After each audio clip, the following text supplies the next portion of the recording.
Smokes it.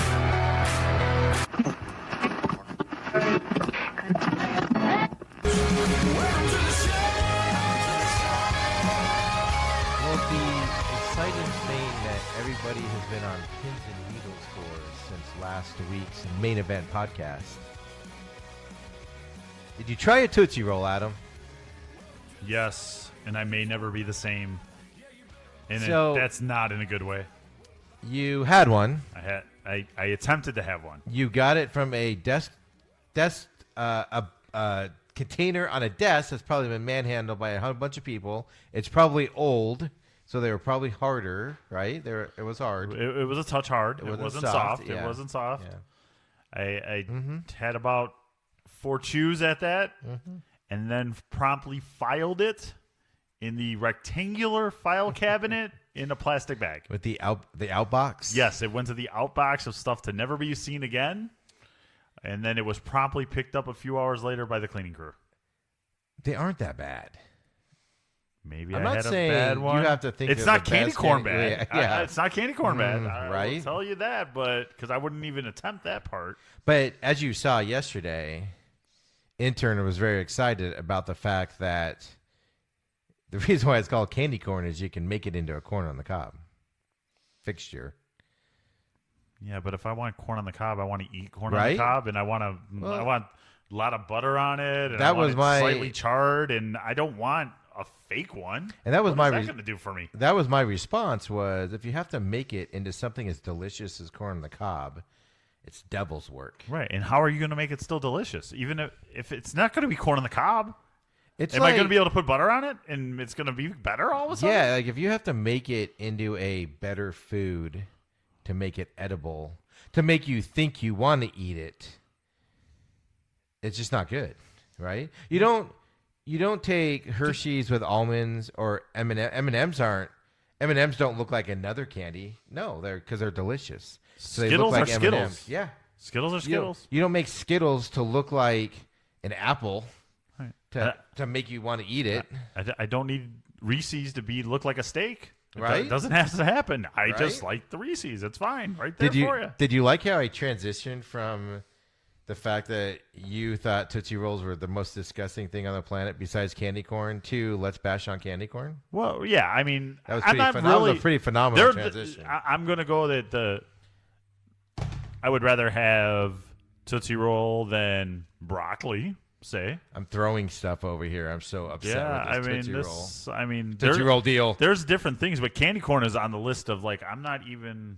Do they even wrap them in separate packages, or is it just in one big thing where other people's hands are on them, and it's you just like they're just in a bowl, right? It's And community. just like, It's community popcorn. I don't want that. Yeah. Just like I don't want somebody double dipping in the sauce. Yeah. I don't want any of that. It would be like going to the movies and going with like 7 of your buddies and getting a large popcorn and everybody just dipping their hand in the same No, thing. that doesn't work. No, because That's what candy corn is. I don't want to know where those hands have been.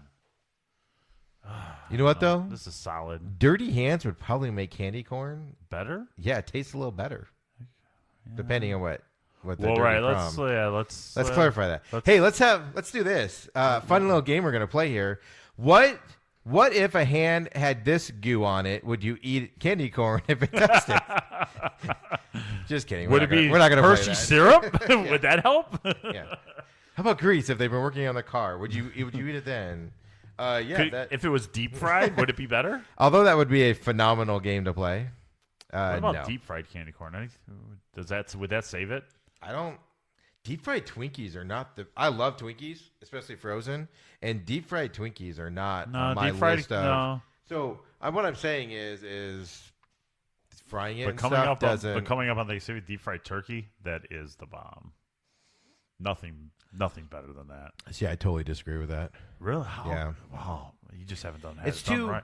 Yeah, I don't. Yeah, I didn't do it. I haven't been around it right, where you just dip in a freaking vat of oil for 2 seconds and let it It's cook. not 2 seconds. It's 3.5 Yeah, I know. It's per so pound. hard. It's harder to cook a turkey in the oven for 42 hours than it is to put it in Who's oil. got 42 hours. I want 3.5 minutes and The reason per why, pound? I mean, it's not bad. I just I don't love like the it. It's skin. too hard. That's what I don't like about Okay. it. I like my turkey, just soft. It just pulls apart. I love it.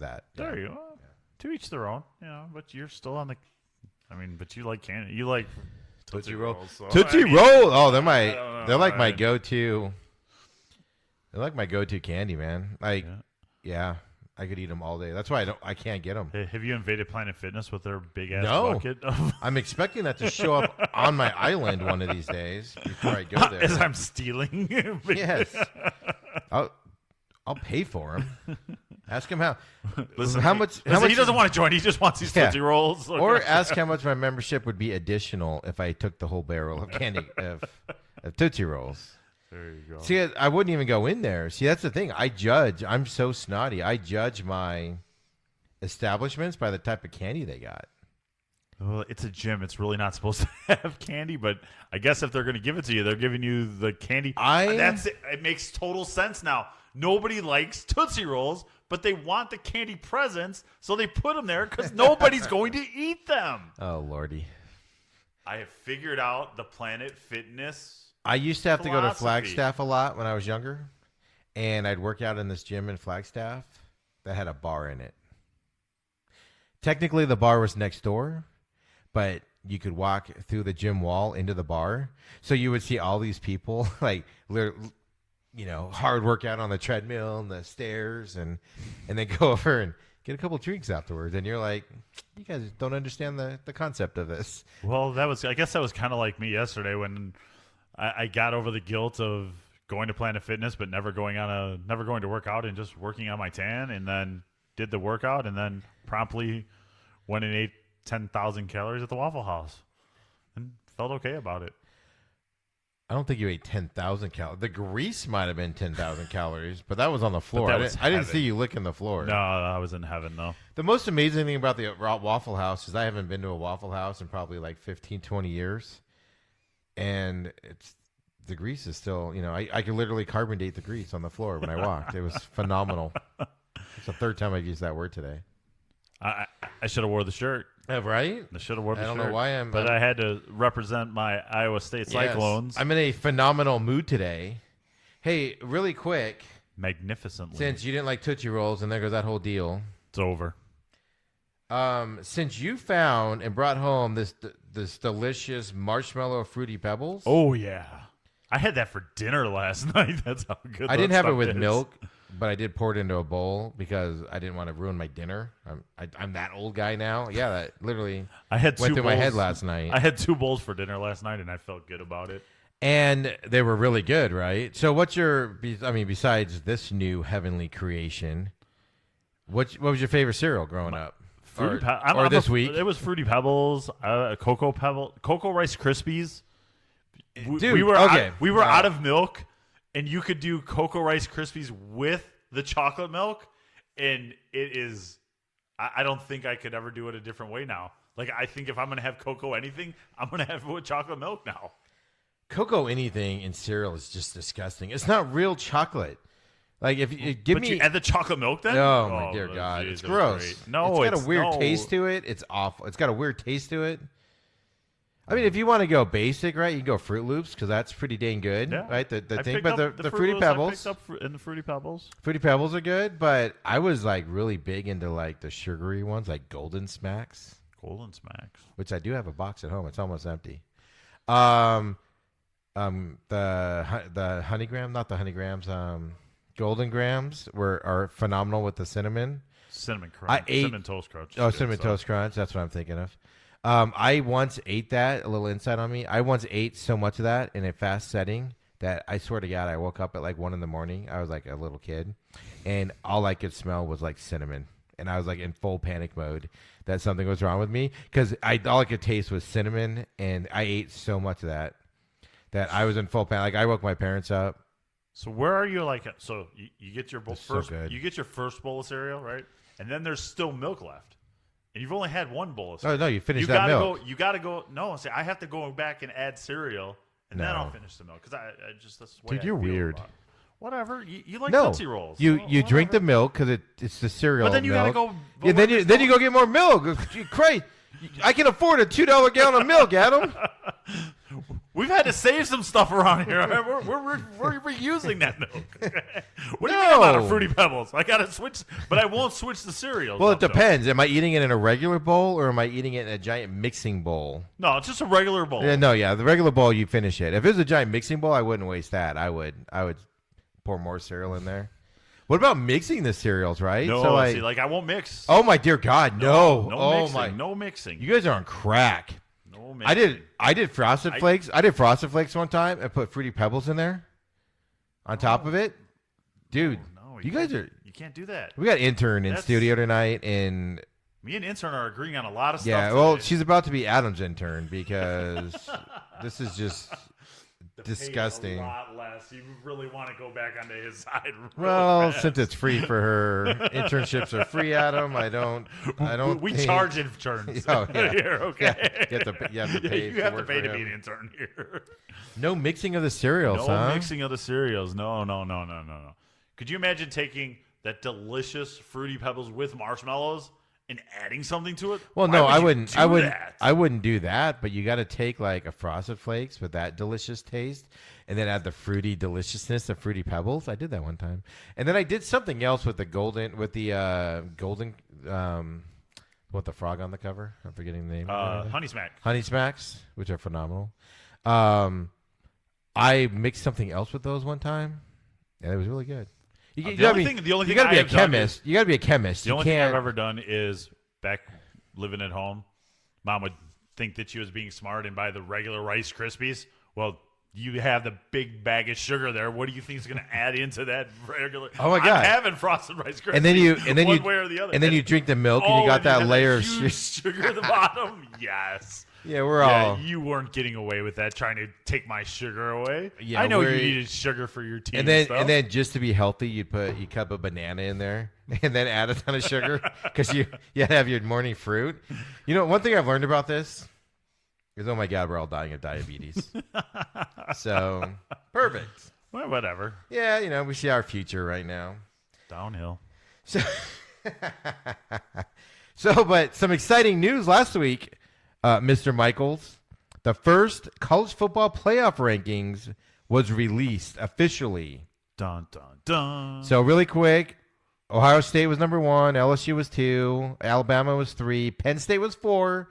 So if the season ended right now, those would be your playoff teams. Clemson was 5, which there's a lot of uproar because Clemson being national defending champs or whatever. But those are your 5 undefeated teams. You get 2 Big Ten teams in there. Yeah. So how do you feel about this? I think that I would have had Ohio State and Penn State coming in at 3 and 4. Personally, because I think what you're going to get, because now the loser of the Bama LSU game basically gets dropped to 5 no matter what. But Penn State and Ohio State. So here's the thing. Penn State and Ohio State are going to play each other. That's in 2 weeks, right? But in Alabama, LSU are playing each other this week. Right. So you're going to have losses. Right. And we're going to get to our pick on the Alabama LSU game. But let's say one of those two teams get blown out. They're going to drop farther down. They're going to be basically out of it, right? They're going to drop down to 6 or 7, 5 or 6. And then they just have to get lucky after that. But if it's a close game, of course, one's going to drop. No, in the first playoff rankings, no team that started at number 1 finished at number 1. They finished 4, I think, was the best. And no team that was in the third ranking even made the playoffs. Do you really see? I don't see 2 Big Ten teams making it anyway. I think once those 2 teams play, Ohio State and Penn State, you're going to see a bigger fall from from that game than you're going to see from the LSU Alabama especially game. if it's Penn State. Yeah. If Ohio State loses, they'll hang around. I call that the Notre Dame effect with Ohio State. But I mean, so right there, I mean, Clemson's if Clemson loses, they're out because their schedule's so weak. So if they lose, they're done. They're not going to make the playoffs. But here's the interesting thing, right? Is Georgia's 6 with that bad loss, so they can sneak in there. They need some help. But then 7 is Oregon and 8 is Utah. and they're going to have to play each other in the Pac-12 championship game. So somebody's losing that one. And I just don't see them. And those are one-loss teams. And it's one of those things where you're just like, Pac-12 gets no respect anyway. No, but I'm just saying. I mean, then Oklahoma's 9. I don't see any chance of Oklahoma getting like 0. I'll tell you why later on why Oklahoma's got no chance. Yeah, but I mean, they already that loss just killed Oklahoma. It's going to be the same thing. Pac-12, you lose, you're out. Clemson loses, they're out. I'm okay with this ranking. I mean, you could play with. I'm surprised they didn't come through with LSU number 1 because then if they lose this weekend, they could drop to 4 or 5, still be on the bubble, type of a deal. But, I mean, there's a chance that of these top 4 teams, one of them is going to lose twice. Penn State, Ohio State play, right? What, 2 weeks? They have 2 weeks from Saturday. And then you got a championship game coming up on that side. Yep. And, you got to go up against, I mean, you'll go up against, Wisconsin or somebody on the other side. So, I mean, there's a chance here. So, the first ones don't matter, but there's just a lot of uproar because everybody's like, Clemson should be in there, and Clemson's schedule's weaker. Other than Ohio State, which this is what bothers me, is Ohio State hasn't played anybody. No, they really haven't. I mean, and they look awesome, but they haven't played anybody tough. LSU is the number 1 team in the country. If you want to go eyeball test, they have the hardest schedule, and they won them all. We'll see this weekend. Yeah. So I don't think we've ever touched on this with us. Is how far out do you want to see the college football playoffs extended? Where for you is the cutoff I would line? be fine with 8, and that's it. 8 and you're done. So you're a firm believer in the top 8 getting into the play, having an 8-team playoff. I would be fine with 6 or 8, but I think if you're going to go 6, you got to go 8. That's why I would stop at 8. Is because that's why I didn't say 6, and the reason why is because right now it would be Ohio State, LSU, Alabama, Penn State, Clemson, Georgia. I mean, that was a bad loss at South Carolina, but we can all agree Georgia is a heck of a team. Georgia is a good team. So they should be in there, right? And then Oregon and Utah are right but there, that's where too. you get that 8. When you go That's to what 8, I mean. you get the Pac-12. Well, not just that. Well, but I mean, you just get these other teams that could you affect get it. You'll get 3 or 4 really good teams that just messed up somewhere along the line. Right, and it only adds, 1 week, right? That's what it would add. Well, so my thing would be is so you have 8, right? So you have 1 and 2 would get a bye, right, and then you would have everybody else play just by rankings like the NFL. It would add 2 weeks. It had 2.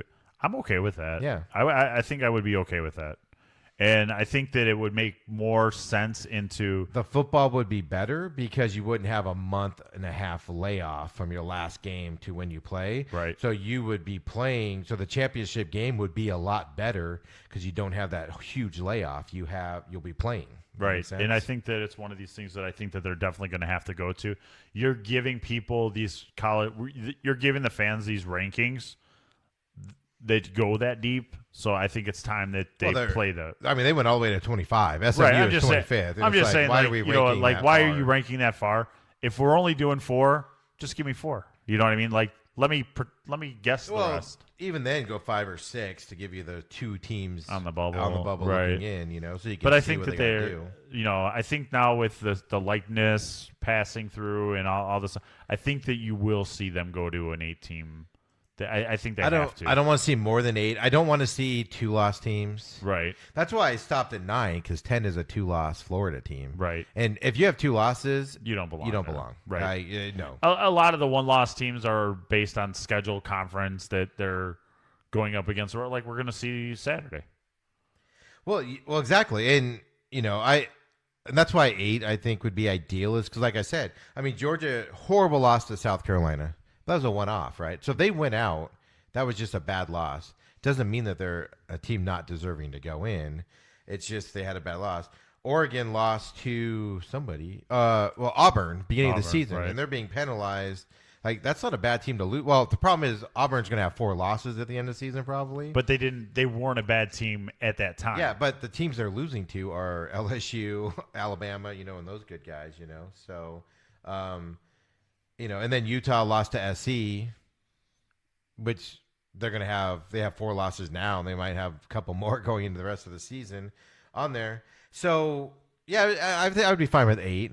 But I just think it's funny. Everybody gets all bent out of shape because everybody's flipping out that Clemson's not in the top 4, and it's like, well, they're going to be after this weekend because at least one team's losing. In 2 weeks, another team's going to lose, and go from there. So, it'd be interesting to see on that.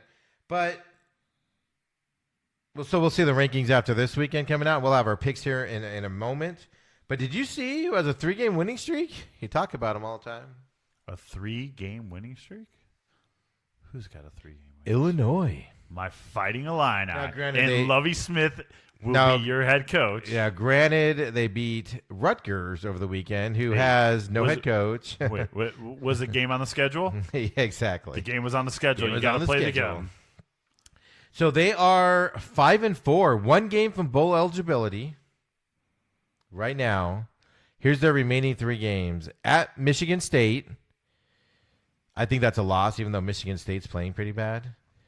Then they're at Iowa, which is definitely a loss. That's a loss. And then at home at Northwestern. You think they get it done in these 3 games? They get that. I'm sorry, Pat. I'm really sorry. It is Go Cats in my heart, but you ain't got no shot this year. You have nothing going good for you in Evanston. No, they're 0-6 in the conference, 1-7 overall for the year. But yeah, I mean, Illinois is 5-4, so they win 1 more. I mean, they'll end up being 6-6 if they win 1 out of this 3 and get bowl eligible for the first time since 2014.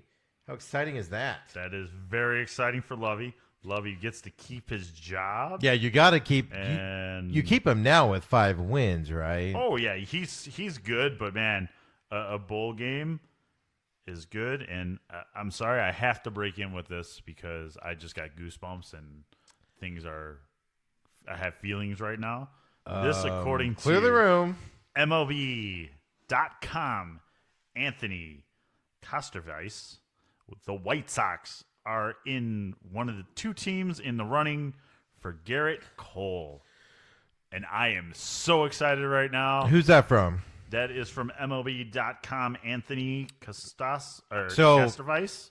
He's saying that, people are saying he wanted to go to the West Coast. CC Sabathia wanted to go to the West Coast and ended up in the Yankees. The White Sox aren't a contender, but you never give and have never yet to give this size contract away. But basically, you could say the same thing about the Padres before they signed Machado. Man, if this comes true, okay, I'm well, so excited right now. And I it's have not even off Twitter. It's off something. It's off MLB.com. So I'm excited. I'm going to say let's table that. Don't pee on my parade. Because I'm going to pee on your parade. No, here don't do coming that up. to me. Leave So, it alone. yeah, I have very little positivity. You brought it up, so we're going to talk about it. We're just going to go and say it's a fact and get the deal done. I'm going to go home. I'm going to put him on my MLB team. I'm going to start the season over. No, I'm not going to do all of that. But it was a good story that I was. So we're coming back to that. Okay. So you know who doesn't have a job in college football coming up? Now Willie doesn't have a job. Willie Taggart, Florida State. They're going to pay him $17 million to not come back to Tallahassee. Tallahassee could pay me $1,700 not to come back to Tallahassee, and I would be okay not coming back to Tallahassee. But Willie is a rich man sitting at home, living the life of luxury. Will turn up as a coordinator somewhere probably. Well, I mean, he wasn't very good at Oregon either. He took a lot of heat at Oregon, and then he quit, and then went to Florida State. But here's my question: is Florida State a good job still? No, because I don't think they're a good job anymore. Because they've shown with what they did to Willie shows me that it's not a good job. Dude, the guy was awful. He's losing record in 2 years, and they weren't getting better; they were getting worse. They say it takes 3 years before your draft class comes through, here's the problem. You're supposed to have more time in college. But it's the same problem that Nebraska has, where how much time do you give Scott Frost when every year they're getting worse and worse and worse? You have high expectations. You're firing coaches at 6-6, but you're forgetting something. Bob Cooter, or whatever his name is, left Florida State and went to Texas A&M to get away from Florida State, and that's why they got Willie Taggart. And now Taggart's got blown out in 2 years. So You had a guy voluntarily quit and go to Texas A&M, which I don't think is an improvement. And he's not doing very good there. He's not winning any better than he was at Florida State. And he had a positive record at Florida State. And now they get their guy and Willie Taggart in there, and they blow him out after 2 years. Florida State's just going to be like I'm going to put them in the category of Nebraska right now, where their fan base and even like possibly me think they're better than they are. And they're just going to be a mediocre team moving forward because who wants to go there? Well, now the new coach is stacked with Willie's draft classes from the last 2 years, and he runs that option Oregon, right? He thing, runs that so. out. So you got to find a coach that's going to be able to do that, and it's very interesting in what they're going to do there. So. Yeah, it's just interesting how these big name programs are now having these issues. Because here's the other issue you got to look at. I mean, Miami's struggling, right? But Miami's still got talent. Florida's really good. They compete directly with Florida State for kids down there. So who are you going to get that's going to go in there and bring back that program when you have Florida just dominating that state right now? Yeah, by a lot. It's one of these. Where do they go from here? You're going to get a mid-level. You're going to get a mid-level coach. You're not going to get a number one coach. I saw a thing today that they want to name their head coach by the end of November. So that tells you it's not going to be an existing head coach. Well, Bob Stoops was the rumor the other day that they talked to, and they did. They talked to Bob Stoops, but then Bob Stoops came out and said, "I'm not doing it." They just talked to me. But you're either going to get a coach that's unemployed right now, or an assistant or somebody that can leave their program to go to Florida State. And that's just not good quality right there, right? It's on there. So I don't know. I was just curious if Florida State was a good job with all the moves they've been making. As we're talking coaches, your thoughts on Jim Harbaugh. Just your thought as a coach and molder of men. Where do you sit on the Jim Harbaugh? He's not a molder of men. He's a weird, quirky guy that he's able to take an NFL team because you can, you don't have to mold them. You don't have young men. You don't have to do that type of it because they're grown professionals in the NFL. So you can go that route. I think the problem is, anytime you go quote unquote home, it rarely works out because you have higher expectations. You coach differently. And I think that's what he's running into. He needs to get away from Michigan. So, in college football, what's the most important thing that he has to hand out to players to get them to come to Michigan? Well, here's the problem. He's got scholarships, right? That's his most important thing. So I just want to know if this changes your opinion of Jim Harbaugh. You got limited scholarships, right? Okay. All right. So Arizona recruit J.D. Johnson ends up having a heart condition. Mm-hmm. It's a 2020 commitment. Jim Harbaugh is keeping him on a full ride scholarship, and he does not have to do that. Yeah. What does that tell you about Harbaugh? Does that change your opinion on Harbaugh? It has nothing to do with the football game. Wait, I didn't say he was a bad guy. But you have it just gives me a different respect of Harbaugh because how competitive the Big Ten is and how limited you are in full rides that you're able to give this kid a full ride still. But he had a full ride before.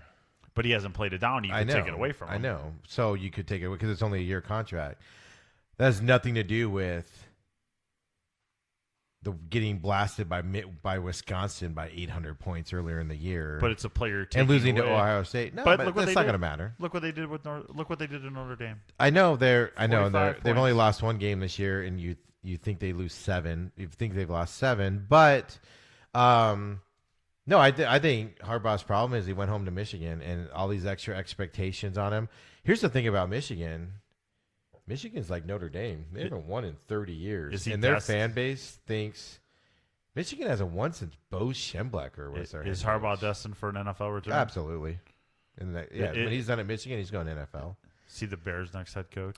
His brother is one of the best head coaches in the NFL. Yeah, he is. And you could one argue of the longest tenure, too, at this point. And you can argue that he was one of the best head coaches when he was in the NFL. Look what he did with Kaepernick and all that got those guys to the play. As soon as he left, that 49ers program disappeared quickly on there. So the thing about to be successful in college, you have to be able to. Harbaugh's really quirky is the easiest way to say it, right? Like if you've seen interviews with him, he doesn't talk right. He's just in his own little world. And you're going into kids' homes where you're trying to convince, 17-year-old parents to let them come to your university, and you can't talk to people. You're kind of spacey. They see him on interviews, things like that. It's just got a lot of things going against him right there. Plus, he's got the cheaters at Ohio State he's got to deal with. Yeah, I said it. He said it too. That's why I said it. He said it, so I said it. Yeah, don't just worry about Michigan football. So really quick, as we go into our college football picks,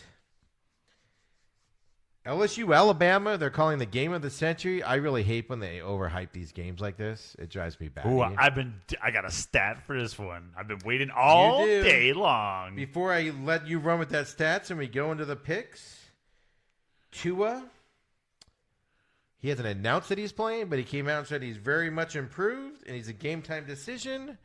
But there's no way Tua's not playing in this, right? No, there is no possible way. This is the game of the century. Right. How do you skip the game of the century? Yeah, right. Unless your leg's just falling off at that point. And I still think you just put some cortisone in there and put some duct tape on and get out there. Give this, because it is a pretty phenomenal stat. Let's give it. All right. Do it. So I feel like we need music. Adam's stat of the week. Yes. So there are 26 players on both teams that are ranked for the NFL draft. Out of the 256 players that will be drafted, 10% are playing in this game this Saturday. So what is that, 25 and a half? Who's the half? The 256 and 10%. 10%. I rounded up. 25.6. Listen, that's not my strong suit. Okay, wait. It's right there, though. It's very close to 10%. I didn't have to throw that in there. I didn't have to throw that in there, but it is 10%. You round up. You always round up. And a lot of them don't make it in the NFL, shockingly. No, they don't. But especially for Alabama, their linemen. But Bama and when we were in the car this morning, that Nick Saban stat was pretty incredible too. What was it, 18-4? Yeah. Coaching both teams, and he is in these games he's 18-4. And then after he owns this series, and then after a bye on top of it, which they both had a bye last week, on a bye he's like almost unbeatable. Right, Nick Saban is just dialed in on this opponent. Let's go into the picks, and let's go ahead and start with that game since we're talking about it. Game of the century in Tuscaloosa, Alabama. You know what? I don't see it being the game of the century. I don't either. I'm heading towards a romp, and I think it's Roll Tide all over this. Dang. I don't know. It's not going to be close, but I'm not going to say a romp. And by that, I mean Alabama may only win by 10, but it's going to feel like they're up by 30. See, I think they're going to be up by 30 when this is all said and multiple factors. You got Nick Saban owns this series against LSU. Alabama plays in these games every year. They are ready for this game. LSU has a new offensive system. I'm interested in seeing how LSU does. They are a great team. Their offense is really good this year.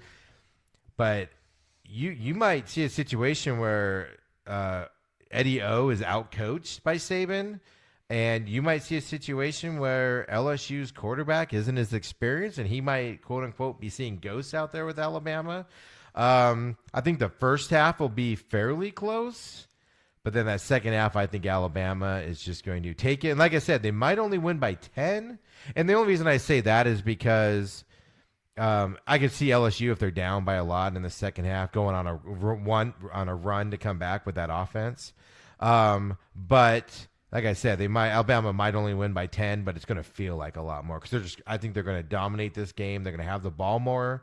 I think the Alabama Auburn game coming up is going to be more of a game of the century than this one is. Right. I'm not willing to give any of these games of the century. I'll give them games of the year at this point. And I don't even know if this is the game of the year, but CBS has to hype it.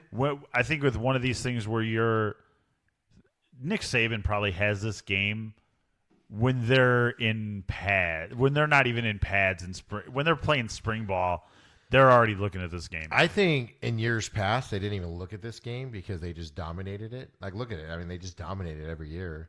This year's different because LSU can put up a lot of points, and they are, in the media at least, being considered the better team. I mean, they're already ranked higher than them in the first poll. LSU's had a harder schedule than Alabama. Right, and I think that poll is so they don't – if they only lose by 10, you can squeeze them right back into that fourth spot. That's kind of why I'm hoping for a blowout because then all the talk about LSU being a 1 or 2 team But is if they gone. lose by 30, they can't be in that top 4. Yeah, no, absolutely. They fall a little bit more on there. And it's, if this game was in Tiger Stadium, I'd give them more of a chance on there. I think maybe they would still lose. But here's the other thing is next year, if both these teams are like this, because LSU will be a lot more experienced, they'll be playing in a lot more of these types of – because you can say LSU played Texas. All right, great. Texas is nothing like walking into Tuscaloosa, Alabama this Saturday against Nick Saban and Alabama and that crowd and playing in that stadium. I love how people go, well, they played Texas earlier. It's not the same, people. Like, not at all. So, right. Alabama lives, breathes, and dies for the Tide. Yes, and it's going to be an amazing game to watch, I think. I'm looking really forward to watching it. Hopefully it's a night game, right? Yeah. Yeah, so I know you and I will be out at NASCAR that day, and the race will be over long before that starts. So we have to find somewhere on the way home and check that out, or watch it later and stay off of all the social media feeds to watch that. Yeah, so. That's always a rough one when you're trying to stay away from the social media. Especially because I'm working the NASCAR, so I have to be on it because I'll be posting stuff and things like that for the Xfinity race. So I'm going to be on it. I'm not going to be able to do it. So Jason Carter also has Alabama winning this game. I thought for sure he'd go LSU. And here's the other thing is that I looked it up, man. It started off with Alabama favored by 7.5. It's down to 6, so money's going on LSU's side here. But Vegas doesn't miss too much on these. And this is before Tua's even saying if he's playing or not. So now that they've announced that he's expected to play or whatever, and that number isn't moving higher or anything. Coming in still. So it's still going there. And, like I said, only way I could see something weird happening is if Tua just gets injured again early in the game. It might rattle Alabama enough to where they can't, and they might not be able to score as much as LSU. They might not be able to keep up with them if LSU is able to score and keep scoring with a backup quarterback. But with Tua in there, I just think they're unbeatable, especially against LSU in that style. Yeah, I'm going to go with that. I think we've all agree. Who is this? Jason Carter? Who? Yeah, I know, right? I know. Oh, he's on assignment again still. Yes. Still on assignment. Boy is working his tail off. We'll just put it that way. is. Mr. Yakety Yak Man. So he's got another big week here, big weekend coming up here. So next we got Iowa State against number 9 Oklahoma at Oklahoma. Jason Carter has Iowa State winning this game. Of course, I'm going with Iowa State. You going Iowa State also? Yes, I think that after that loss to Oklahoma State and the bye week, I think that they are going to come out and Brody's going to have himself a hell of a game, and I'm very excited for the Cyclones in this one. And I'm sorry for good old JR that's not going to be happy on the sidelines. The problem that I have is he's not even going to be there. Oklahoma. That even makes it even more worthy that the Cyclones win. The problem that I have is Oklahoma just had a bad loss. They're going to come out pissed off. Oklahoma's running in Cyclones this just game. had a bad loss to Oklahoma State. Different. Oklahoma They were supposed to lose. They weren't supposed to lose. That's fine, but Oklahoma, playoff contender, that loss knocked them out. No, not at all. Not going to talk you into it. I don't even think it's going to be close. This is going to be a snoozer at halftime.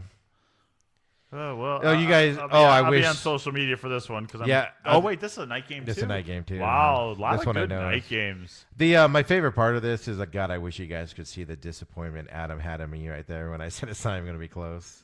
It's literally like I. Just if we were on kicked this Facebook dog. Live, this is like probably the third time I've been disappointed today. And we haven't got to the White Sox discussion yet. So next up I we don't have even think we're gonna go there because I'm still too happy about it. we have number 18 Iowa at number 13 Wisconsin. Jason has Iowa. Jason sweeping the Iowa schools this weekend, picking them. Yeah. How about you, Adam? I'm gonna go Iowa here. I'm not impressed with Wisconsin at all. I think that they're overhyped. I don't think that they're that good of a team. Wisconsin does this every year, where they beat all teams they should, and then they lose the ones that they need to win, like the Right. Michigan one. I'm sorry, not the Michigan one. Not the one they lost. that They they lost should've won. Illinois. And then so they'll win this one, and then when they go up against Ohio State, they're going to get dismantled by 800 points again. And it's just like they're good enough. And then they're just not. Then they're not good enough. If that makes sense. I got Wisconsin. I Going like here. this week that we're not all on this because I think we were Yeah. all on the same bandwagon last Yeah. week, so we probably went all the same. 4-1. Yeah, Or everyone went four. everybody Very went respectable 4-1. 2 weeks in a row, though. Yeah, you're lighting it up. I got to quit having you get in on this stuff, man. Jeez. We'll get to that here in a second because next up, the other game of the weekend, USC. I'm just kidding with you. Jeez, I'm like, who? Number 4, Penn State, and number 17, 8-0, Minnesota Gophers. Is Minnesota going to pull this out and go 9-0 No, they're not. home? Minnesota is not going to pull this out and go 9-0. in the dome or whatever that is? They're not pulling this out. This is the end of the line. It is all over for Minnesota. Jason has Penn State also, and I have Penn State also. And I'm hoping Penn State wins this just because I want them to be undefeated here for their future matchups because it's just going to make it more exciting to watch. I'm not a big James Franklin fan, the head coach of Penn State, so don't mind him losing. But, man, they're on a roll right now. Yes, they are just and dominating. They look good. Yes. They look good. And I feel bad. Minnesota Coach Fleck just got a contract extension earlier this week for him and his staff, which is, rarely you see the staff getting it on there. So we don't have the details yet, but I'm interested in seeing what the buyout numbers are because he would have been a hot commodity after this year places. And I'm interested in seeing what that buyout number is because if it's high, that means he's staying at Minnesota for a while. And if it's low, that means he's probably going to leave after another good year. Just real quick, I mean, I want to run through this. So they beat New Mexico State. They beat Minnesota? Fresno State. Yeah. Miami of Ohio. Maryland. They Maryland was supposed to be good. Yeah, they're just At that point, they thought Maryland was still good. yeah. It was just where they're just not. Hey, Adam, I'm going to use your line. Are they on the schedule? They're on the schedule, Are they on the schedule? but the West is weak. And they're 8-0. The West is weak. I'm not saying. I'm just saying the West is weak. Give me the West is weak at least on this whole deal here. I mean, you at least got to give me that. I'm not saying it's not. I didn't pick Minnesota. I picked Penn State. They haven't played anybody. But they beat the teams on their schedule, as you just said to me. Yeah, okay, I can't take that back. But when you're barely sneaking by GA Southern, What was the score on that one? 35-32. Barely sneaking by. But Do we that know was where that- GA Southern is at. We could kind of George- spill off the morning score. Georgia Southern. Georgia It's in Southern Georgia. There Adam? you go. Duh. I mean, they put a beating up on Illinois. Wait, was that and- at Georgia Southern though? That's no, a tough place to play. No, Minnesota's not going to Georgia Southern anytime soon. I like how you get all like we all pick Penn State, and you're like, well, let's look up Minnesota's schedule Well, here. I just Like, don't. I mean, they're playing a very weak schedule. It's still hard to go 8-0, especially when you're in Minnesota. When was the last time Minnesota finished above 500, let alone 8-0 to start the season? Well, that's because Chicago's Big Ten teams down this year, or else it wouldn't have happened. They've already. In my head, they would have lost that one. You give me a laugh with that. So next up, I mean, The question I got is if Minnesota. I mean, that's why Minnesota is 8-0 and ranked 17 is because they haven't. Because they're in the played West too.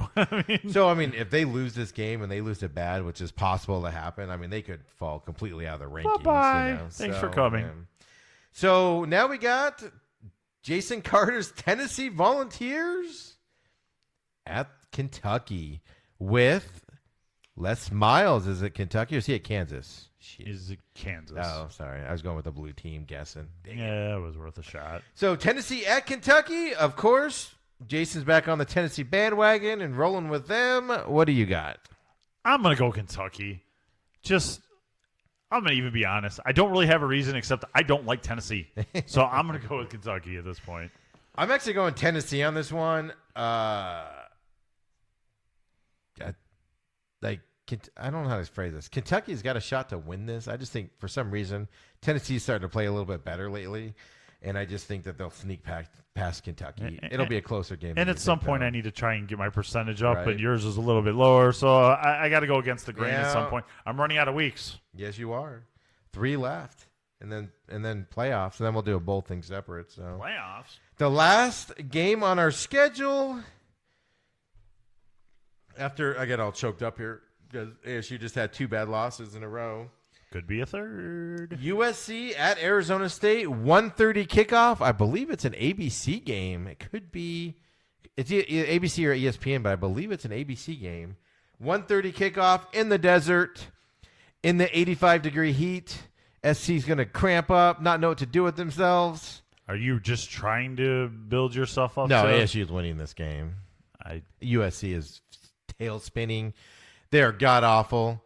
It is bad. It's sold out. It's like 1,000 tickets to sell out. It's going to be a rocking stadium full of half USC fans, half ASU fans in there. USC's fans are obnoxious. They're irritating. They still think that Pete Carroll's coaching their team. They still think they have Reggie Bush. They still think that there's something great. ASU's winning this game. Mark it now. Book it now. Jason has ASU also. Jason has ASU also. Go ahead, do it. Pull the trigger. Pull the trigger. I'm going to pull the trigger. I don't think I have gone with ASU yet, and I think that I've been pretty consistent on this, and I am going to go with the Trojans of USC. What you guys failed to see here is Adam is getting a rent increase here after this podcast is done being redone. So, yep, Well, for we that could just choice, go ahead and put that on the tag. right? I don't think you understand. Well, wait, hold on. After further review, Yeah, right. we're going to stick with USC. I don't think you You will not understand. intimidate me. I don't think you understand Possibly. that the Trojans don't mean what you think it means.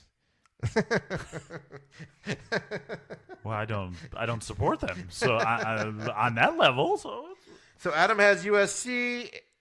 Me and Jason have ASU. So I'm either going to do really good this week or I'm going to bomb. At this Yeah, point. it's going to be interesting to see here because coming into this, we all went 4-1 last week. The game we all lost was Memphis beating SMU by 1 point at the end of that game. It was a close game at the end, and Memphis snuck that one out. That's the one we missed. Last week was fairly easy though. This week will be interesting because, like you said, there's a lot of different choices on there. So 4-1, that puts me at 32-14 on the year.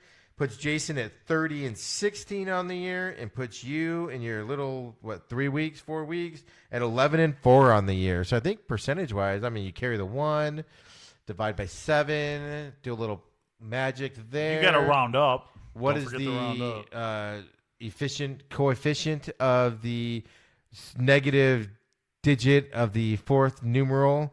I think you have the biggest percentage win so far here. So. All right, so I'm going to take that as a win. Well, until this week when you chose these games. Watch what happens. Watch what happens when I go 5-0. 5-0. 5-0. Wow, calling it out right here. 5-0. Perfect. So that's Saturday's slate, college football. Of course, next week when we come back, we'll have an updated rankings. We'll be talking about the quote-unquote game of the century. We'll probably be discussing another ASU loss, even though I just picked them because they've just been on this horrible offensive tear the last couple of games. And then that Penn State, we'll be talking about Penn State licking their wounds after the Minnesota victory. Just kidding. They will be. For sure they're going to be. Adam will be like, but I looked at their schedule. Right. I looked at their schedule, and everything was fine. And we'll be also talking. I will be in Lovie Smith celebration mode as Lovie takes care of the bonus pick. Michigan State. Lovie takes care of Michigan State. That's your bonus pick.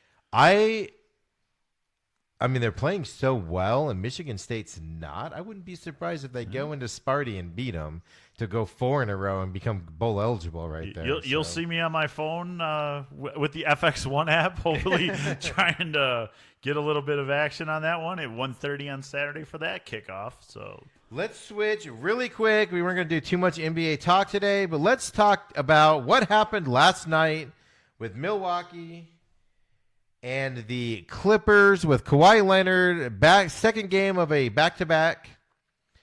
Kawhi Leonard plays the first game against whoever. Last night's game's on ESPN. Everybody's excited to watch it. High profile.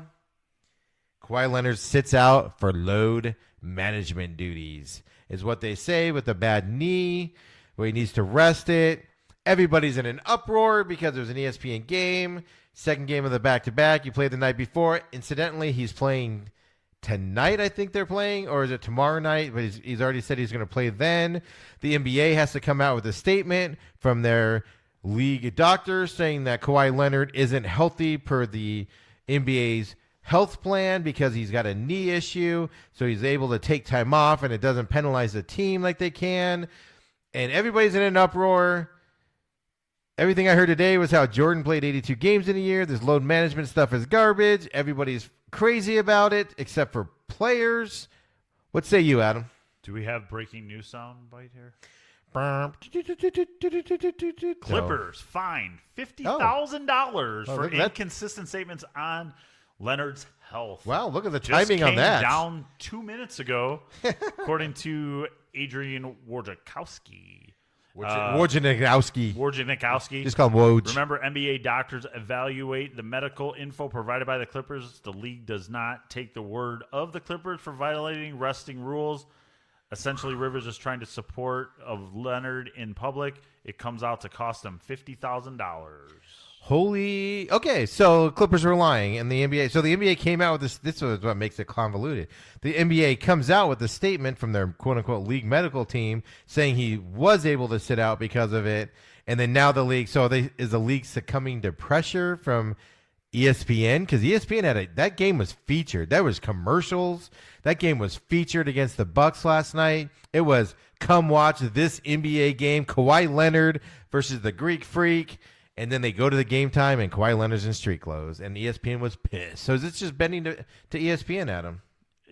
No, I think because everything it's the inconsistency. It's, Doc Rivers not being consistent in the statements that they put through. The bottom line to me is that Leonard is he's a commodity, right? I don't believe that ESPN has the right or anything to tell the Clippers that he needs to play in this game, because let's be realistic. These 82 games mean absolutely nothing big picture. Because what does it matter? It matters the 82 games that the playoffs seem to freaking last. We already talked about this, though. It used to be they didn't start playing until December because they didn't have to. This year in the West, you could be in the 9th or 10th seed, and then you'd only get up to like a 6 or 7 seed for the playoffs if you take it off. But here's the other thing: Kawhi Leonard last year, the Toronto Raptors won the title. He had 22 games off for quote unquote load management, and that's what his thing is. That's what NBA players do now, and. Back when Jordan played, they played a rougher style, a more green, battle style. And now the excuse is we run more areas of the court because now they run those, those systems where they pass the ball off and then they run 800 times in a circle. The triangle was a very fast-moving offensive system too. If Kawhi Leonard was hurt and didn't play the night before, ESPN, you can't have as a league your best players sitting out for quote-unquote load management on a high profile. Sit out the game before. Why is there no such thing as did not play coach's decision? That we see it all the time. Okay, hold up. The guys in baseball take days off. They play every day, though. Okay, here's my point, though. Sit out the first, as a league, you tell them to sit out the first game of the back-to-back. You play the ESPN game, and you have a television. Forget about the fans here for a second, which we could talk about. But you have a broadcasting company spending billions of dollars to air your program. And you put the team on the court that you want to play. Guy goes in there and doesn't play because he's a little tired and needs a break. And looking long term for the Clippers, I don't have a problem with it. It's not. I do. I just think it's the whole it's lazy, an organization. It's an organization. You play who you look at your schedule. You schedule your off who you want to sit. I don't. He played against a downtrodden team the night before, not on a high-profile television game, to sit out the high-profile game against one of the best teams in the East this year. To do that, and that's horrible. The four-letter network is a little upset. No. I think they'll get over it. And then if you want to talk about it, obviously I'm upset about this way more than I should be.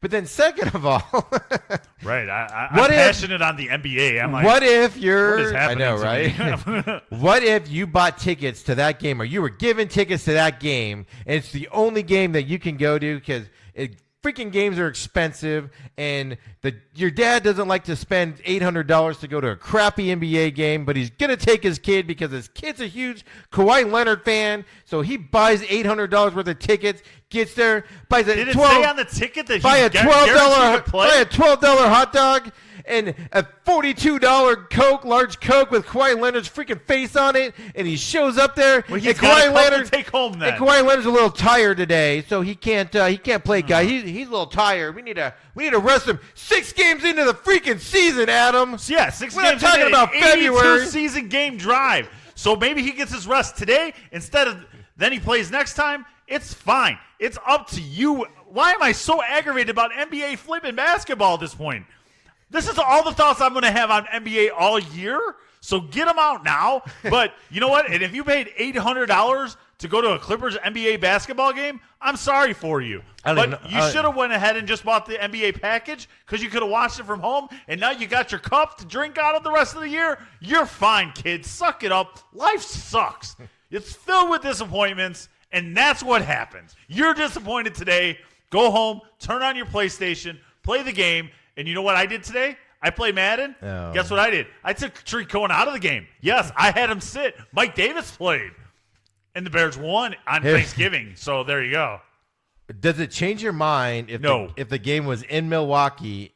And as a Chicago guy who is an hour south of Milwaukee and has been to Milwaukee probably hundreds of times in your life, they have nothing else to look forward to in Milwaukee. They just wanted to see the best team in the NBA roll through with the best player. That's all they wanted. That would have made Milwaukee's year to have somebody roll through besides the local team. First of all Milwaukee has to do is drive 3 hours north, and they're in Green Flippin' Bay and can watch Aaron Rodgers and whatever else Green Bay. I mean, we're talking about Milwaukee. They have Bob Uecker still. They got the Brewers. I don't care about the Milwaukee Bucks. Just a bit outside. I could care less. He's in the Chiefs. I could care less. It's the 6th game of the NBA season. They have 82 games to go. He needed a break. Well, he was tired. It was his second break. I got up at 8 today, and I needed a break at 1. Okay? Yeah. So I don't know what to tell you. But here's the other problem is I would agree with you, but you know what these guys do after games? They go out and they party till 2, 3 o'clock in the morning and then go back to the hotel room. If you're that hurt and you're that injured, go recuperate. Go back to your hotel room. He wasn't. It's $50,000. The Clippers are going to have to pay it. $50,000 to the Clippers. The freaking Steve Ballmer who bought the Clippers bought them for $2 billion. That guy farts more than $50,000 in a day, Adam. Well, can we go find him? Because I would like to pick up his farts at this point.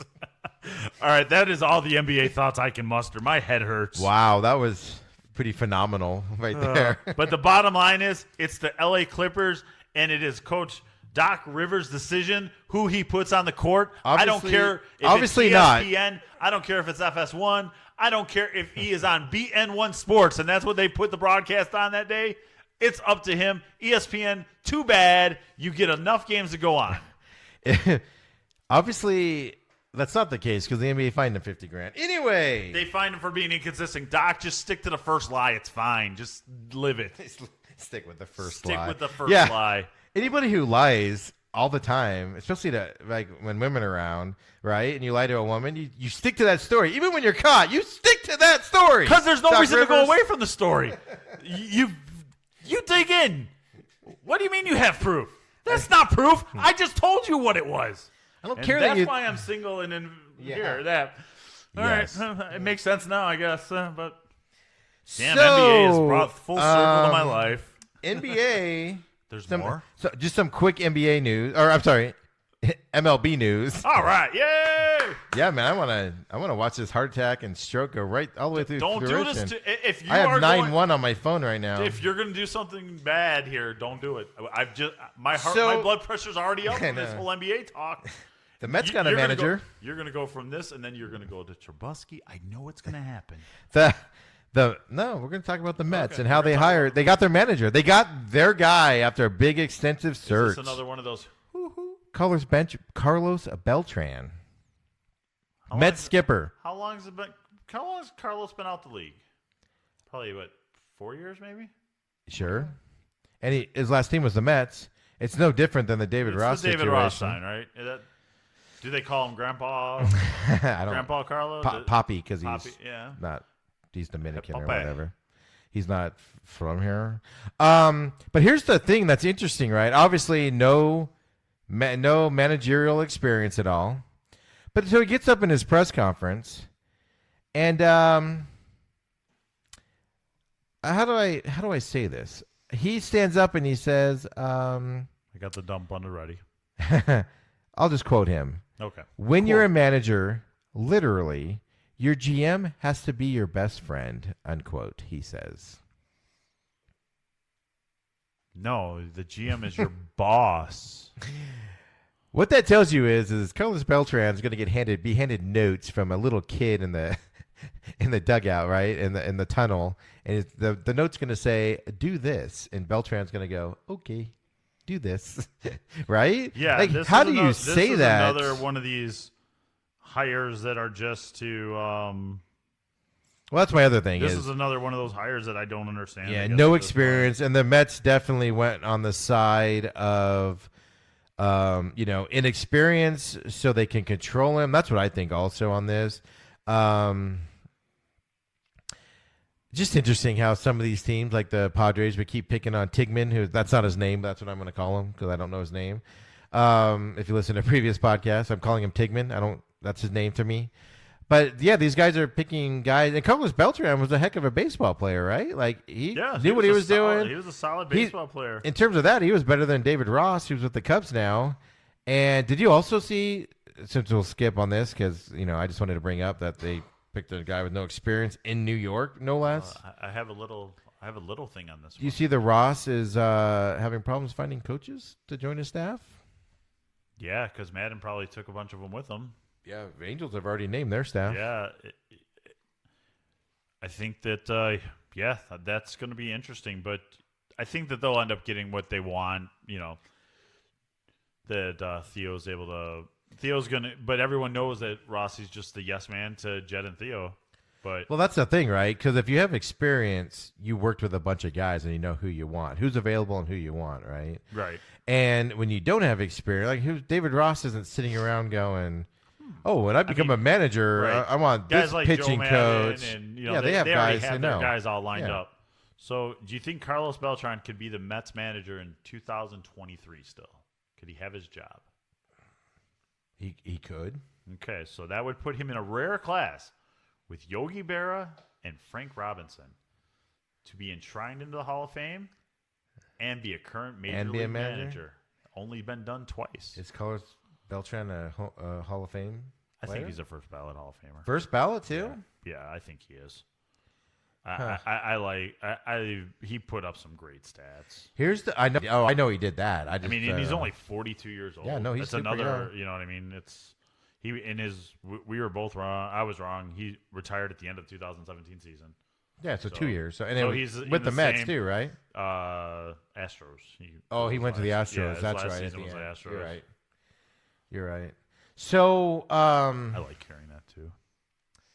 it's it's definitely interesting to get these young guys in there. Just that one simple comment tells you that, he's going to be leaning on the GM to make the decisions and things like that. Here's my other problem is like Tigman in San Diego. Again, I know that's not his name. Don't at me. I know. But he goes in there, right? And he's going into a locker room that didn't have a lot of bad things going on. Mets have huge locker room problems. Is Carlos Beltran, with no head coaching experience and was a player, like you said, 2 years ago, to be able to walk in there and solve those problems in a locker room in a managerial sense? Like, it's one thing to solve it as a player, right? The different things that I see in this one between that and the Rossi are, so his last year with the Mets was 2011. Oh, is that long ago? Yeah, his last year was with them was 2011. So that puts, I think that puts that those players aren't there anymore. You know what I mean? Like, there's not that. Ross is going into a team that is majority of guys that he played with. And I'm going to backtrack a little bit on that first ballot Hall of Fame numbers. I was going to say, first ballot. I looked it up. He had good numbers. He 279, 270 or 2,725 hits, 435 home runs, 1,587 RBIs. I mean, he was better than average. Very good. Yeah, but I don't know if it's a Hall of Famer. So here's anyway. I purposely didn't tell you this because I want to hear what you had to say about it first. This is what he also says. He plans, and this is from the ESPN article, he plans to be player friendly. Quote, I'm not a rules person, unquote. So you're in New York that already has this problem. The Mets have had rules problems. The Mets have had rules problems for how many years? Yes. And we're just going to let the clowns run the car still is what we're going to do. Okay. He says he's seeking every edge available, even if it involves a little gory math. Quote, I'd like to call it information. It's going to be a collaboration, unquote. Yeah, he's going to be handed notes in the tunnel. That's what he's going to do. It's going to be a folded paper. He's going to unfold it in the dugout to see what pitcher to put in. The Mets general manager was a longtime player who has no experience running a team or anything else. Van Vogelman. Brody. I was going to butcher that last name, so that's why I just went with the GM. Van Vogelman. Yeah, it's I don't know. This is another one of those. It's especially weird because New York has had locker room problems for a few years. That's one of the reasons why they got rid of Mickey this year was because of those. There was just discourse in the locker room. Noah Syndergaard doesn't happy being there. He wanted to get out. Mickey Callaway couldn't control it himself. And it's just interesting. I good luck to him. That's all I'm going to say. That's all I'm going to say about it. His final quote that I saw was, I just hope I can create a culture that is positive and fun. Yes. Because at the end of the day, baseball should be fun. No, at the end of the day, you need to win baseball games. We'll see how. And obviously, you need to win more than 86 of them to keep your job. Well, that's the funny thing is it'll be interesting to see how fun it is when he's having a backward season and all the pressure that gets on him, right? Yeah, definitely. So really quick, the San Francisco Giants have narrowed their manager choices to 3. How have they not? How is this still going on? This is my whole thing, and I don't remember if you were on yet or if Jason was on it, but they knew Bruce Bochy was retiring before the season. Why are they going so long? Was this a surprise they needed to find? Were they like, oh, we'll look for it. Oh, we got plenty of time. We'll find somebody later. They've had over a year to know Bruce Bochy's going. But here's the things. Former Philly manager Gabe Kapler, perfect guy with experience. I don't think he's a very good manager. Made a lot of mistakes, but he did improve in Philly there for a while. Astros bench coach Joe Espada and Rays bench coach Matt Quattaro are the final 3 vying to replace. What? You have Gabe Kapler with a ton of experience managing in Philadelphia, no less, and then 2 bench coach guys.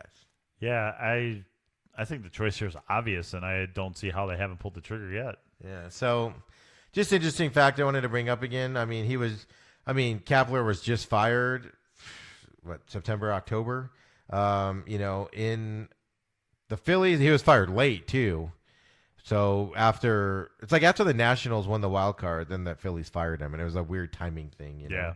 It was like, oh, well, the Nationals are going on. You should have done better, type of a deal. So they fired him. But yeah, no, I just find it weird. I don't know what's going on in the world, and I don't know the other two guys. But you have a guy with experience, and if you had told me Kapler after year 1 in Philadelphia, I would have said stay away from that guy forever. But he got better as time went on. So. Just an interesting little byproduct there. Did you see the Braves GM's comments where basically he said he's waiting, he's checking with every Major League Baseball team to see who's doing what with free agency, basically alluding to collusion on signing free agent people. And the MLBPA has opened up a probe on him and everything, and how because last year all these players signed super late because teams wouldn't sign them. So he basically opened his mouth, and the MLBPA is pretty pissed off about it. Did you see that stuff? Yeah, no, I did see this stuff, and you know what? I think we're in for another. It's gonna be another rough year. Warm stove winter. Yeah. You know, but I think teams are being more careful and doing more due diligence, and I think the players are also, they want to wait for that, you know, the number one guy to sign to set the table of where everything goes, you know. So, you know, MLB, they don't want to play, you know, they're going to like the Theo system of they want to play for future performance, not what you did in the past. And some of these guys going into their second, third contracts, you're going to get that decline in this contract, and you're paying from what they did in the past. One thing I will say about this, and more info will come out over the next week, is I think he misspoke. And the quote that I saw today was the union offices called to ask about what he said. And the union officers were basically told it didn't indicate anything other than the Braves, quote, trying to see what other teams pursuing in free agency in order to discern who might be available in a trade, which makes sense. Yeah. I just think he phrased it wrong to where you can and get a collusion out of it. And the MLBPA has to do what they have to do to go after that, but I think it's being blown up proportion. Back to last year, I mean, you know, Bryce Harper doesn't sign until spring training was already beginning. I mean, the Braves didn't even sign Dallas. But remember the Bryce Harper thing? The Philly owner in Philadelphia had to fly to Bryce Harper and beg him to sign late. Like, it wasn't like Bryce Harper was knocking on doors trying to sign. Right. And I think you're seeing more of that. The spring training, the baseball season is so long. Spring training is so long. Yeah. These professional guys don't need 45 days of spring training to get ready to play baseball anymore. Yep. And they're doing this so they don't have to go to spring training for 45 days. They can go for 25 days. The only ones that especially you're seeing, position players, but even pitchers like to go though, because even pitchers are able to do their work on their own. But it's still a stretching out thing, right? Definitely. But the position players, Bryce Harper doesn't need to be in spring training in February. Like I've ran into Cole Hamels with Jason at certain events and whatever the last couple of years, and I point blank asked him, like, you know, are you like late in the season when he was with Texas and he was here in spring training? Actually, I ran into him in NASCAR one time, and we were talking to him, and I flat out asked him. I said, you know, are you tired of spring training? Like, because it was like, you know, almost a month in for it. And he said, no. He goes, I use every start, and every start I get more and more. Like that's how I stretch out. Is every start I get farther. So he was like, I use every second of spring training to get ready for the season. Interesting. So for pitchers, I could see that just with that conversation. But yeah, I mean, if you're a center fielder, you know, a month into it, you don't need to be out there hitting and playing center field, you know, type deal. So now, Adam, the exciting part, the NFL. You ready for it? Dun, dun, dun, dun, dun, dun, dun, dun, dun, dun, dun. Oh, wait, that went into Star Wars. So, just some quick notes real quick here. And we're going to change up the picks this week for everybody, doing a little different. But new injuries last week. Amari Cooper's been banged up all year. But now his knee's messed up, and he had MRI today. They think he's going to be a go for Saturday or for Sunday, or for Monday. Are they Monday this week, the Cowboys? I forget. No, they're Sunday night. No, it's Sunday night. Yeah, Minnesota. But But the big thing on that is Dak's biggest weapon, obviously throwing to, has been banged up all year, and now his knee is jacked up. And the interesting thing about that is he came out of his MRI, and people asked him about it, and he goes, I didn't listen to the diagnosis. I just asked if it was manageable, and they said yes. Is he lying, or does he really not care about his knee, and he's just, they told me it was manageable. I'm good. Yeah, I think he's just one of those players that he wants to play, and they said manageable. And I think as a player, if I was a player, I wouldn't want to know the actual damage that I'm doing. I want to know, am I okay to play? And if I'm okay to play, I don't need to know anything else until the offseason. I didn't think of that perspective. I mean, he's got a hamstring, he's got an ankle, he's got a lot of things. You don't want to go out there with that in your head. You just want to go out. The doctors cleared me. I'm good to go. I didn't think about that angle. That's an interesting angle there. AJ Green started practicing finally. I dropped him in my fantasy league today because his ankle swelled up in practice this week, so he is out again. He was going to try to make it a go since the Bengals didn't trade him. Who was going to throw to him anyway? Well, so that's the other issue. there really was a reason for him to suit up. But, I mean, the Bengals should have traded him at the trade deadline. But he's probably out for the season at this point. I just found that interesting. Like, he probably showed up and was like, this is our team. I'm going to – My ankle's swollen. But right? Wait, that's okay, but you can't rest in the NBA. But, hey, if your ankle's sore, whatever. Shot. I got to do my standard kicker because I know Jason Carter loves my kicker updates. Robbie Gould got injured. The 49ers had to sign a kicker today. Is that going to affect them on Monday night at home against the Seattle Seahawks? Wow, that's something I didn't know. But you know what? They've been very limited in what they've – I think Robbie's been hurt for a while. But he's been able to kick at least. But now they signed a kicker today. Yeah. By the way, they didn't say gold, though, they didn't say he wasn't going to play. They just signed a kicker today, which tells you he's probably not playing. Or it's going to be a close game kind of decision. He's IR or he's they don't just sign a kicker for. Yeah, he didn't go practice squad. They put him on the regular. Yeah, roster. you don't do that. So that came through late today. But then the big news, which is big news, but it's not big news. Cam Newton went to the IR this week with his ankle issue, which incidentally is the same issue that Ingram has, the tight end of the Giants, and he's getting second and third opinions. So it's going to be interesting to see how Cam Newton's injury against the Giants tight end and who comes back faster. Has Cam played his last game for That's the That's Panthers? The question. What do you think? I think he's played his last game. So do I. I think they're done with him. It's a manageable dead cap amount to let him go next year. The question I have is, do you keep him on the roster and try to work out a trade around draft time, or do you just cut him loose and let him go? I don't think he has I don't think he has value at trade time for anything worth anything. I mean, maybe you're not anyone giving up a 1 for him. Oh no, you're going to get a 5th or 6th, but it's better than nothing. But it's better than nothing. And yeah, I think that and if you're a team, if they're willing to trade for 5th or 6th, guess what? That he's going to be on the free market sooner or later. Who do you think would sign Cam Newton with that style? I think I think a good fit is Pittsburgh as a backup.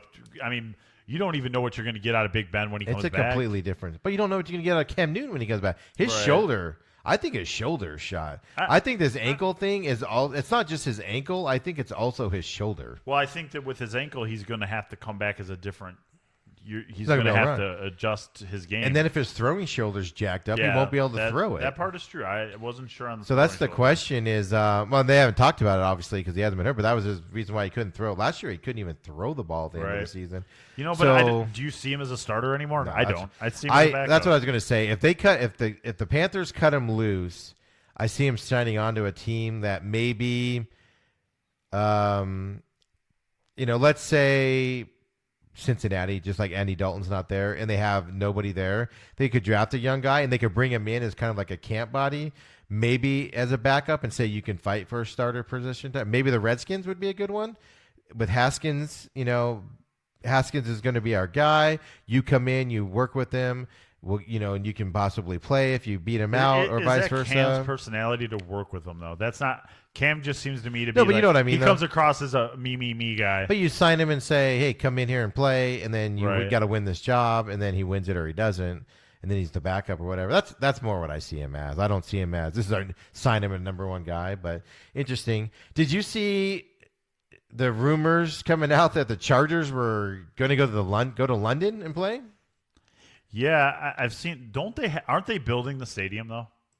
Isn't the they stadium are sharing the stadium with the Rams? They are not the main tenant. Okay, and that's effective of what next year? Because they're still in the 20,000 seat. Yes, they're in that crappy low end stadium. I'm trying to think if I like this idea. I don't like the idea. I hate the team. I hate the randomness of who goes to England every week. But you would have that if the Chargers were there. You'd have 8 teams would have to go to London. And they're going to be in. They'd still be in what? They're still going to be in the AFC West. Yeah, I'm sure that would have to move. Here's the other problem: is you'd have to have a U.S. operations, right? Because every Tuesday you bring in players to work out for injured guys and things like that. The people aren't flying all the way to London on Monday to work out and then fly home. So you'd still have to have a U.S. operations. It's almost like if you're going to move somebody to London, you have to create a division in that area where they play each other. You know what I mean? Like a separate division. You're talking like adding 4 teams. Yeah, that's what you would almost have to. Like that would just be horrible travel. Seattle already has a hard time with travel.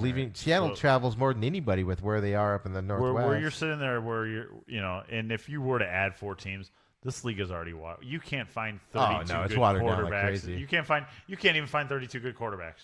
Dude, you get those rugby guys, man. That one guy Patrick Mahomes goes down with a kneecap issue and he pops it into place and everything, and everybody's like, "Oh my God, he's out 3 weeks." Literally the next day, this rugby dude's kneecap is practically backwards. The dude himself, no trainer came out. The dude himself taps it back into place, gets up, continues to play. Well, he's got to get signed some rugby guys is what you do. He's got to get paid. I'm sure his contract doesn't. If he ain't out there, I'm sure he's not getting a check on Friday. It was so amazing the timing. It was literally like next day or the day after, and this dude just literally just tap tap tap tap. Gets up and runs off and keeps playing with his kneecap. It's like, oh, Patrick Mahomes has been out for 20 days. Interesting. Well, the big thing about the Chargers deal is their owner came out, and I always say Dean, but that was the dad, I believe, that died. But one of the sons that runs the team now went on an expletive laced rebuttal saying there's no way, basically saying there is no way in hell the Chargers are moving to London. We are moved to LA. This is our home. This is where we're going to be. We are not going to London. End of story right there. So it was just interesting to see that big of a reaction from an owner, from a rumors. So I think what happened is somebody in the NBA, somebody in the NFL just floated that story, and see where it went. And the Chargers were not happy about it. No. So interesting nugget there. Bears head coach Trubisky comments. Trubisky wants the TVs turned off. Like you and I talked about this earlier. I agree. Like, don't have negativity in there. Bears are playing like garbage. Everybody's on them right now.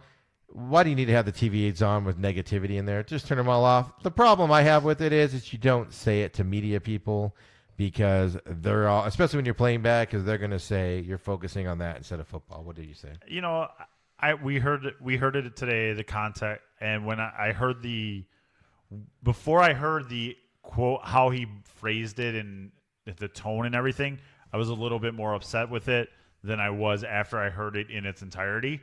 Yeah, because you heard the narrative. I heard the narrative, and you know what? I'm behind him.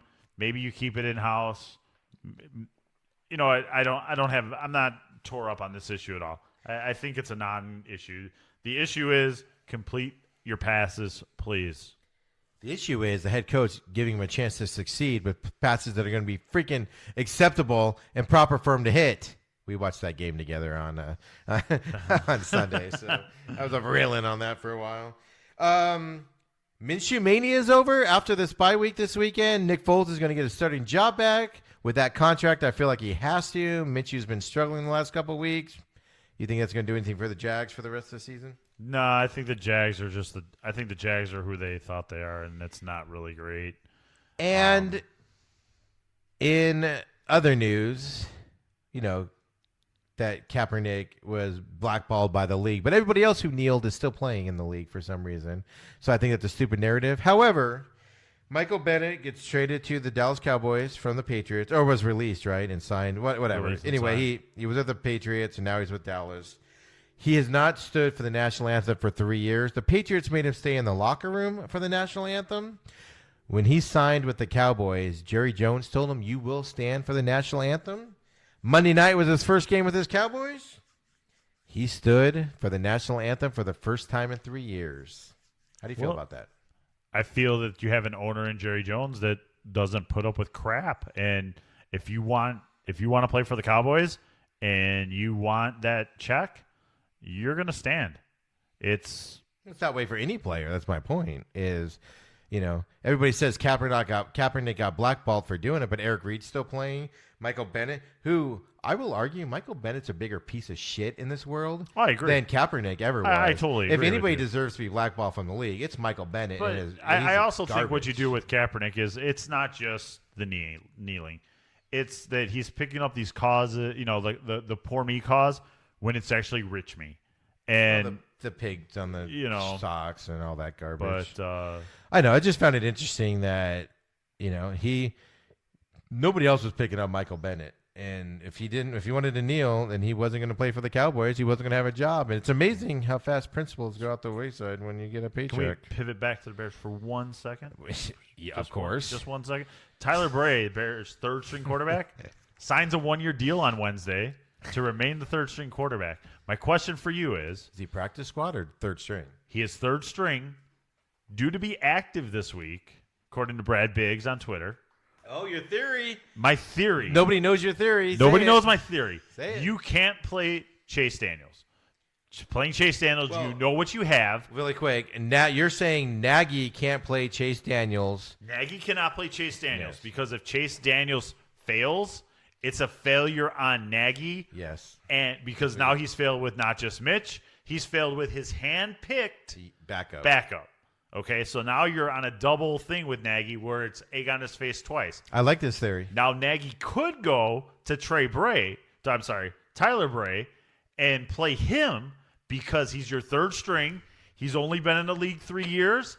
You can play him and see what you have, and it has no. And you can still go back to Trubisky. And you can still go back to Trubisky. You can't go back to Trubisky if you go ahead and play. If you go ahead and play if you go ahead and play him, but I think you want it. If the Bears lose to Detroit, I want to see Bray start because I want to see what this guy's been in Nagy's system for 3 years. And I want to see what you have then. Yeah, I agree with you to the extent that Nagy is more on the hot seat in Chicago than, at least with the fans. Like Trubisky's getting all the hate right now, and I agree with you, and that's why. We talked about it on Sunday watching that game, is if he goes away from Trubisky, even if he goes to the third string guy. You have to go with third string guy. But even if he goes third string or whoever, and they fail, which they're going to do, because I believe it's the system and I believe it's the play calling at this point after watching it all. I'm not saying Trubisky's the answer. Don't get me wrong. I'm just saying they're not getting – nobody on that team – they kept throwing to that little 29 kid. Right, you're throwing a Trent Cohen that can't catch a ball. Yeah, and you got Adam Sheehan out there on and they're muffing kicks. But they're 4th and 1 or 3rd and 1 or whatever, and they don't have Montgomery in there. They're strong back. They put Cohen in there, and he gets stuffed at the line. The coaches aren't setting these players up, as I said last week. So I think even moving to the third, I think going to the third string will help Nagy out. But I also, if he looks horrible, what did we say when every time we watched David Montgomery have the ball? His legs never stopped. Yeah. And he got positive yards. Kept going. You never saw him stop. I know. And 3rd and 1, 4th, how you do not give him. I give him the ball in Madden at those situations. Bringing up Madden again. Madden. So, no, that's an interesting development. Something to watch this weekend when the Chicago is at home against Detroit. That's going to be, oh, my God, a home game. Maybe that's why they're doing it, because it's a home game, and Trubisky's going to get booed like a mofo. And you imagine if number 9 comes out there. Mofo. Number 9 comes out there. That soldier, because you know who the most popular person is in the Chicago. backup quarterback. The backup quarterback. In Chicago's case, nobody likes the backup quarterback, so the third-string quarterback. And me. If I rolled out, everybody would cheer. Nobody's cheering. You don't think they would cheer if I rolled out there? No. The intern would cheer for you. I would cheer for They'd be happy just Trubisky's not out there. That's true. That's what I was getting at, everybody. That's what I was getting at. He's still starting for me, though. So that's an interesting development. I'm looking forward to that there. I mean, I think it's a combination. I think Trubisky needs to move on from the Bears, but I think the Bears also, I mean, if they move on from Trubisky with Nagy there, I think you're still going to have the same issues, no matter who you bring in. You can get Andy Dalton. You can get all these guys that are getting benched right now for younger guys because their teams are awful, and it's not going to matter because Matt Nagy's your problem. You can see it in the play calling. You can look at it. What happened in that third quarter? All of a sudden, they start doing these little short flare-outs and spread the Eagles' defense out, and then he nails that long bomb, right? And it's because he finally started doing these small passes to get Trubisky comfortable so he could throw it, rolling him out, throwing it deep. Why does it take to the third quarter of the third game where Trubisky is sucked to finally roll him out to the right and let him throw a bomb down the field, which is what he's good at? We're sitting in a bar, sports bar, watching it, and everybody in that bar was thinking like we were, where they were like, why is this happening? And then he does it, and everybody's like, oh, my God, that's what we've been waiting for. And it's like, we could see it sitting in a bar doing nothing, and these guys have been prepping all week. Nagy's been prepping all week to make these calls. Like, what is going on? It drives me nuts. If I had the answers to you, I'd have a little check mark next I want the Bears to be better, so everybody leaves me alone about how crappy the Bears are because it seems so simple to solve. Bears get better. I would be a happier person if the Bears were better. I don't know if I'm happier when the Bears are better or the Cubs are worse. I'm going to go with right. Go that route. Yeah, I'm going to go with when the Bears are better.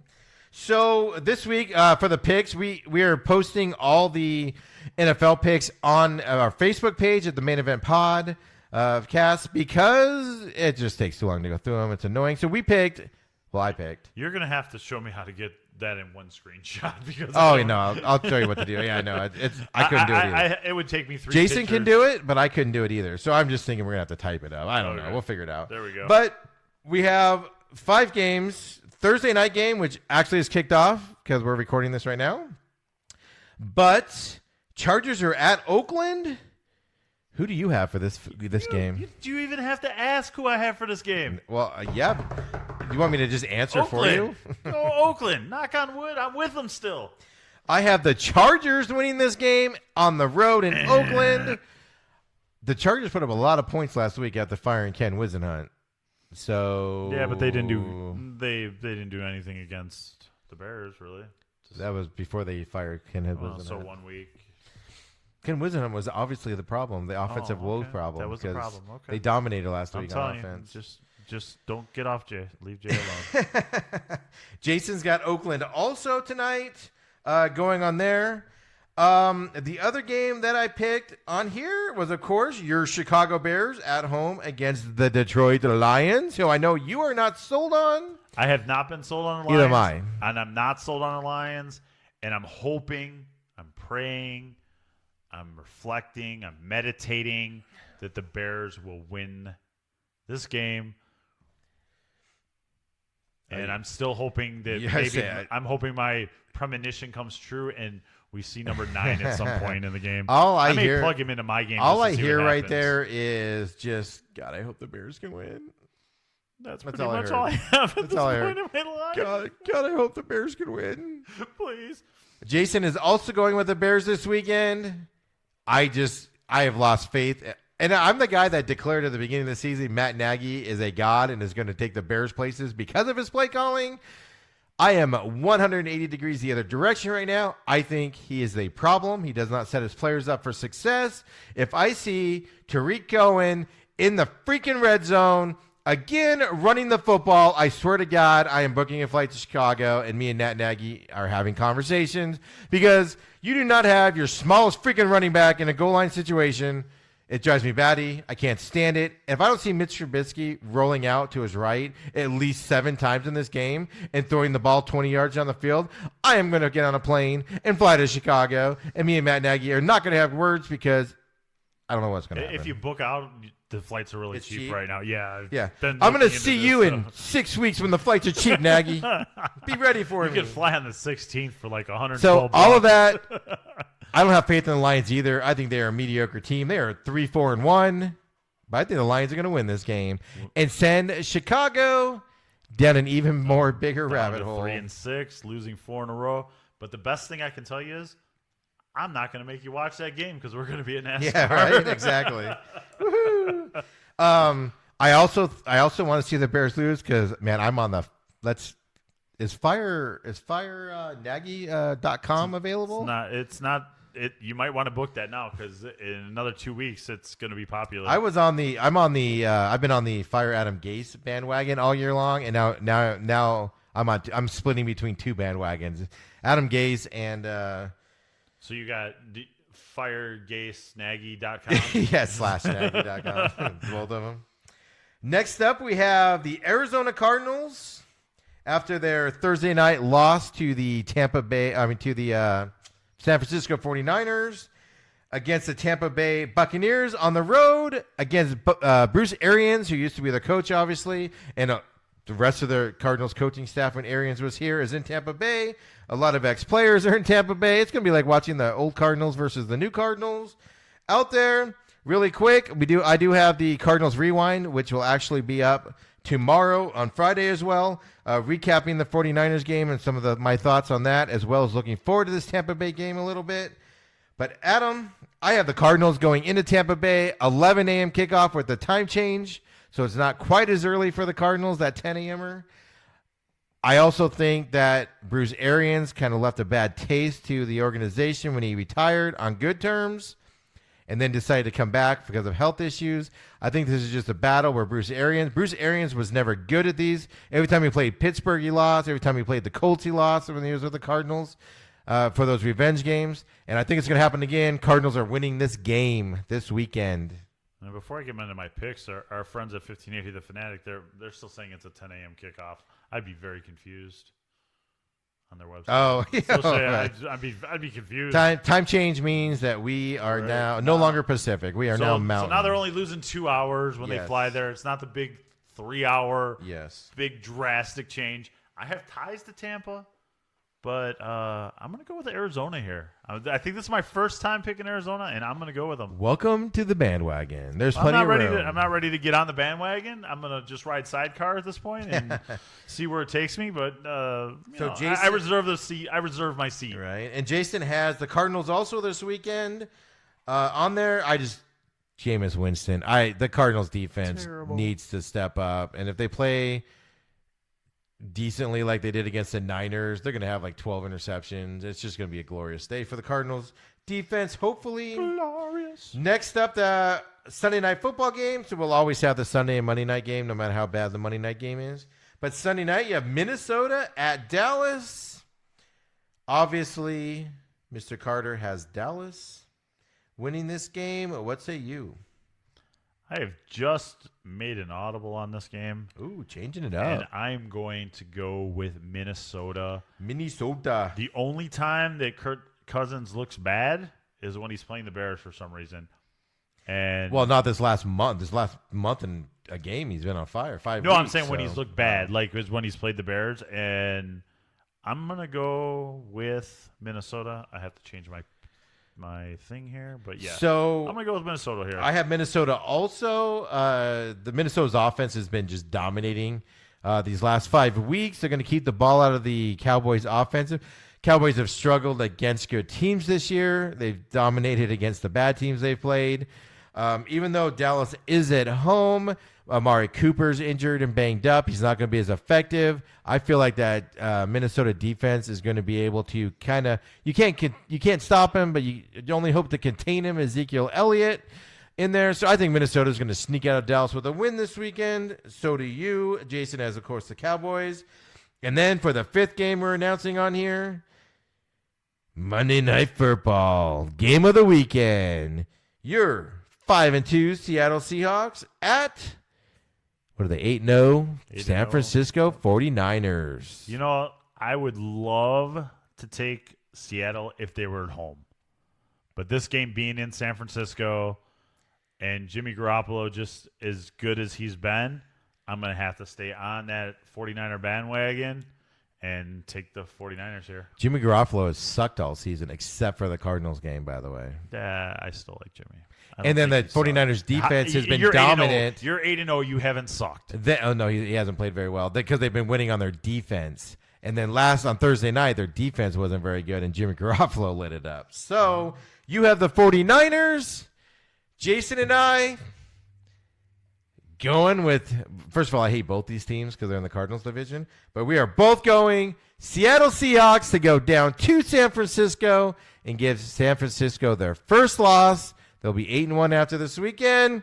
You're can't. You're going to wake up Tuesday morning and be really sad that didn't happen. And I'm going to look at you and say, didn't I pick 49ers? It's not going to affect me either way. Yeah, no. I wish they both could lose. Is there a way they both could lose? They could tie. You could go for the tie. That's lame. Yeah. I wanted to be spectacular. I want them both to lose. I don't know how that happens. So the rest of the picks will be on Facebook. Definitely get on there and check them out. And, of course, let us know what you guys think on there. So every week we're just going to switch to the 5 games, and we'll go. Last week, Adam, I went 8-6. Jason went 6-8. He had another horrible week. When he goes bad, quick. You went 9-5, which puts me 92-42 on the year. Jason is, can't read my handwriting. Hold on a second here. Let me get the magnifying glass Jason out. is 78-56. This wasn't on what I sent you. I added it later.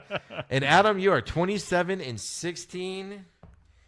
Last little bit of news on the NFL I wanted to talk about. Trent Williams was put on non-football after he failed his physical last week. And then he called out the thing. He was put on the non-football illness list, which means that they don't have to pay him his $6 million the rest of the year. Lawsuit. Yep, that's going to be going through arbitration for sure. Or whatever, the PA and the concerts, the stuff. And plus, isn't he suing them for medical malpractice or something? Yeah, there's a lot of stuff going on that whole story. Yeah, on there. So anything else, Adam? No, that's pretty much it. I am on the White Sox bandwagon. I'm ready to roll. Baseball's ready to begin for me in my head because the Bears are over. The Bulls suck and the Hawks suck. So where can everybody reach you? You can reach me at Adam Michaels 05. And of course, I'm at SMAC 500, SMAC 500. Definitely check us out on that. Of course, we'll be tweeting this weekend from NASCAR, but I'll still be doing all the football stuff that I love to do. And everybody, don't forget to go get that Heavenly Tootsie Rolls. Ignore everything else. Tootsie Rolls. Don't waste your 5 cents. See y'all Don't do it. next You'll week. hate yourself.